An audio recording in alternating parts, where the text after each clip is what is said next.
Salut Combini, c'est Zao et Corneille. Au Franco de Montréal. Est-ce que vous pouvez nous raconter votre rencontre? Oula.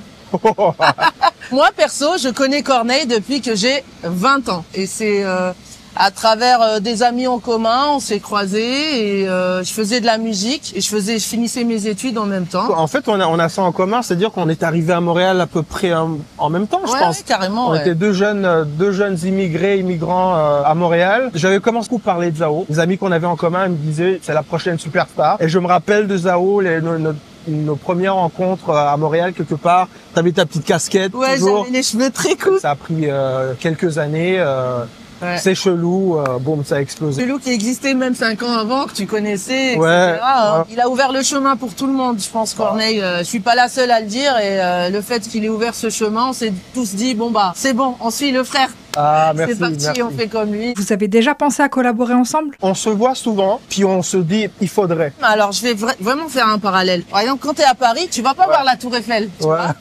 Mais quand tu as des invités, des featuring, donc, c'est tu vrai. vas les faire. C'est vrai. Sauf qu'on se prend pour acquis, je pense. C'est une et qu'on très se dit, bonne analogie. On se dit, bah, c'est bon quand on veut. Sauf que le temps passe et ça fait 20 ans que on aurait dû le faire. Et là, Combini nous met Voilà. la pression, ça sera grâce à vous finalement. Et pour la petite histoire, Corneille aurait pu être mon producteur, hein, je le dis vraiment. C'est vrai. Ça va plus loin que ça. Donc au-delà d'une collaboration, nous on était dans nos têtes dans une optique de parcours commun, quoi. Ouais.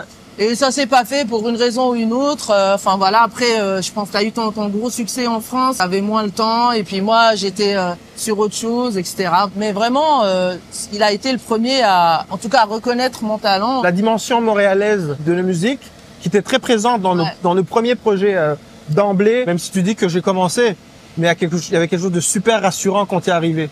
Parce que j'avais l'impression qu'on appelait le son montréalais, donc quelque chose qui était un peu plus proche des États-Unis au niveau de la prod, même au niveau de l'esthétique, puis les codes de manière générale. Quand tu es arrivé, je me suis dit je ne suis plus seul. Je suis plus seul à revendiquer cet esprit montréalais ici en France. Est-ce qu'on peut espérer un projet commun un jour? Avec plaisir, il sait très bien quand il veut. C'est mon voisin, il connaît l'adresse.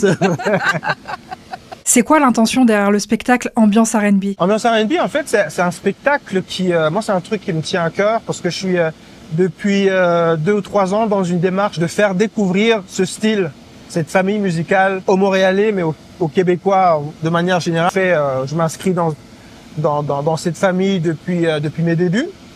En France, c'est un style auquel les gens sont plus ou moins familiers, c'est-à-dire c'est démocratisé, c'est la nouvelle pop, ça y est. Ouais, puis tu dis à quelqu'un à R&B, même avant que je commence, il y avait des références, il y avait des Matthew Stone, il y avait des Tribal Jam, il y avait une culture R&B comprise, en tout cas par le grand public français. Ici, pas du tout. Il y a une scène, mais elles ne se sont pas légitimes.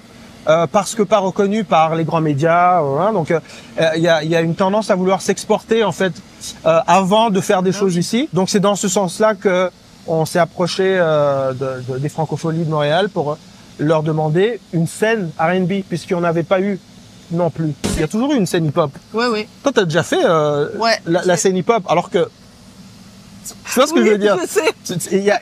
Donc, en fait, la catégorie, en fait, elle englobait tout. Voilà. Alors qu'il aurait fallu rentrer un peu plus dans les détails. C'est un genre à part entière, bien sûr, avec plein d'influences.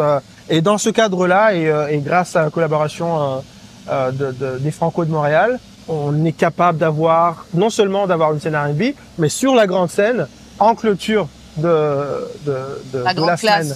Donc, c'est cool, mais ça prenait des invités de marque. Nous,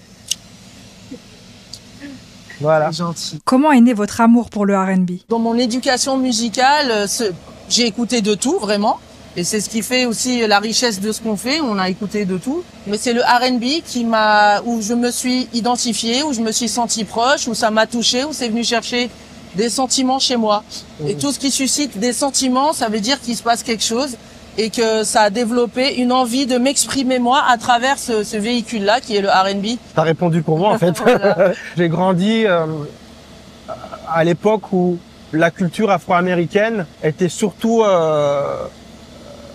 représentée par des artistes hip-hop. Donc il y avait beaucoup de rap à ma préadolescence, à mon adolescence, et étant très influencé par la culture afro-américaine en général, en musique, mais au cinéma aussi, mais en même temps, ayant un vrai amour pour le chant, naturellement, c'est la partie chant de cette culture afro-américaine qui est venue me happer, et c'est exactement comme toi, ça a été un coup de cœur. Je sais pas pourquoi je me suis mis à écouter du Keith Sweat puis du Bobby Brown au lieu d'écouter du Tribe Called Quest ou des trucs comme ça.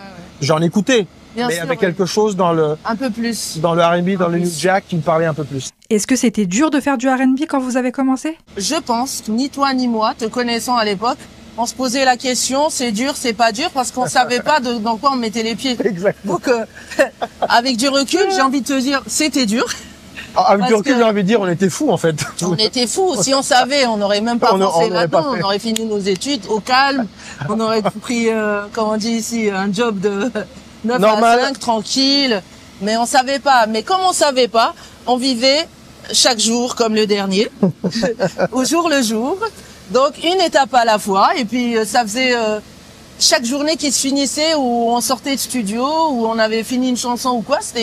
Ça nous remplissait tellement de joie, de bonheur et de satisfaction.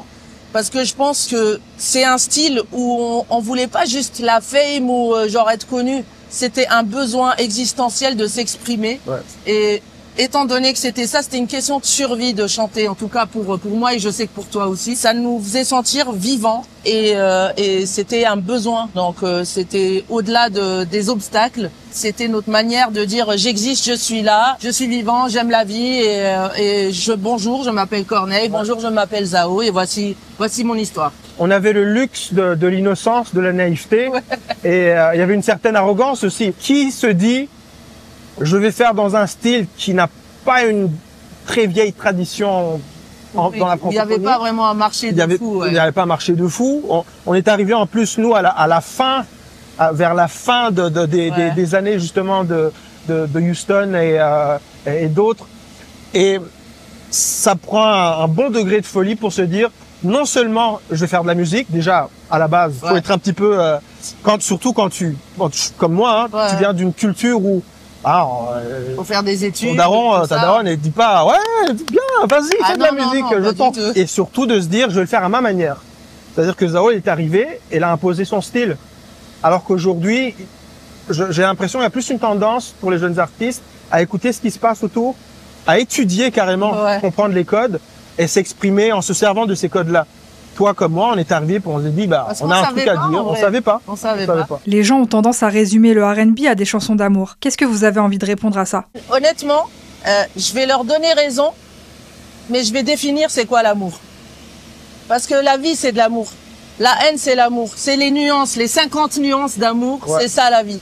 Nos interactions, les sentiments, que ça soit dans l'amitié, que ça soit une famille, que ça soit une trahison, que ça soit un mal du pays, que ça soit... Donc tout ça, ça englobe l'amour. C'est l'amour avec toutes ses nuances. Le non-amour, c'est l'indifférence. Et quand on est indifférent, on fait pas de musique. Voilà. Donc pour moi, oui, ils ont raison, mais il faut définir c'est quoi l'amour. Le R&B, traditionnellement, ça a toujours été l'agent adoucissant de toutes les formes d'expression en musique en tout cas qui avaient des choses à revendiquer. Donc voilà, le R&B né aux États-Unis et c'est la petite touche d'amour justement pour venir rendre certaines choses plus digestes. Juste rendre la vie digeste. C'est quoi votre regard sur la scène actuelle? Moi j'adore, il y a une partie de moi qui aurait aimé être un nouvel artiste aujourd'hui. Ouais, c'est vrai. Un jeune artiste R&B qui assume ces influences-là, mais qui arrive et qui se sent accueilli par une scène déjà existante. Ils sont plus compris aujourd'hui. Le code est vulgarisé, ça y est, c'est bon. On a le même vocabulaire, etc. Aujourd'hui, c'est tellement devenu commun, ce style-là, que on s'arrête pas aux mots qui sont utilisés, on s'arrête pas. C'est un exercice de style. Donc le regard que je porte sur la nouvelle génération, ils peuvent s'amuser encore plus, ils peuvent aller encore plus loin. Avec moins de jugement, je pense, aujourd'hui. J'ai l'impression que les succès, les énormes succès d'Aju Taek, Aya Nakamura, Franglish donnent une légitimité au style dans le sens, ne fût-ce que vocalement. Il y a des tics vocaux en R&B. Bien sûr. Nous, quand on est arrivé, ces tics-là étaient considérés comme too much. Bah ouais, vas-y, ils en font trop. de maniérisme. Trop de maniérisme, c'est parce que c'était pas compris, comme tu dis. Parce qu'on n'exprimait pas, fallait pas être différent, trop différent. Voilà, alors qu'aujourd'hui, c'est presque la norme. C'est la différence qui paye. D'avoir ce genre de code d'interprétation. Et c'est pour ça que je dis, j'aurais aimé ne pas devoir expliquer que ce que je fais vocalement ou autrement d'ailleurs n'est pas too much, mais que ça fait partie d'un genre musical et que c'est comme ça qu'on s'exprime dans ce genre musical. Ouais. Quel conseil vous donneriez à un jeune artiste? Il y a un discours ambiant sur un discours un peu morose sur l'état de l'industrie de la musique. Oui. On comprend pas les rémunérations, machin. Est-ce que c'est plus dur qu'avant ou pas? Moi, je pense que c'est hyper intéressant d'être un nouvel artiste aujourd'hui parce que tu as la possibilité d'être toi-même. Les gatekeepers, ils ont de moins en moins de pouvoir, de contrôle. Et donc, si tu es un artiste R&B, tu as le monde à toi.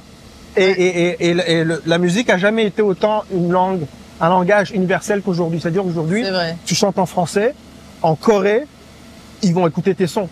Ouais. Parce que tu leur parles dans une langue qu'ils comprennent, qui est, en l'occurrence, le R&B. Ouais.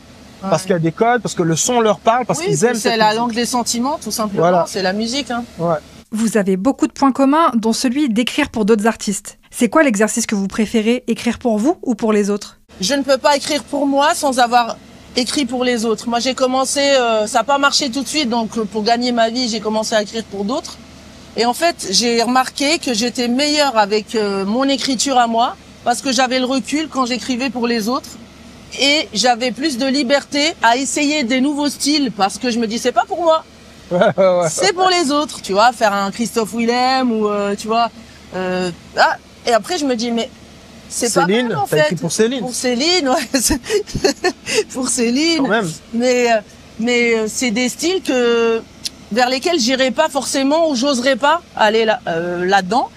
Et une fois que c'est fait, tu te dis, mais ça marche bien en fait avec ma voix. Allez, on tente. Du coup, bah ça m'ouvre et ça m'enrichit moi sur mes albums à moi après. Voilà, je sais pas, je te laisse. Moi, clairement écrire pour les autres.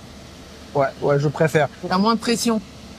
Moins de pression, mais aussi parce que en vrai, j'ai l'impression d'avoir dit beaucoup de choses. Ouais. Et avec ma voix, j'ai souvent l'impression qu'après, je sais pas, 10 albums ou entre ce que j'ai écrit pour moi et ce que j'ai écrit pour d'autres, j'ai peur de me répéter en fait. Alors que dans la voix d'un autre ou d'une autre, oui, c'est vrai. Il y a toujours moyen de se renouveler. Ouais. Il y a moyen de relire l'actualité, le monde de manière générale, de façon différente. Et tu le sais, quand tu écris pour quelqu'un d'autre, tout d'un coup, tu perds ta voix. Tu es obligé d'oublier ta voix. Oui. Tu es obligé de te coller aux automatismes de l'interprète, comment il attaque les notes, les mots. Et donc, tu es au service de quelque chose d'autre que toi. Vous m'auriez posé la question à 5 ans, la réponse aurait été différente. Mais aujourd'hui, je préfère écrire pour les autres. Ouais. Pour finir, c'est quoi votre chanson préférée l'un de l'autre? Ah ouais. Ah ouais. Oh là là. Et c'est chaud.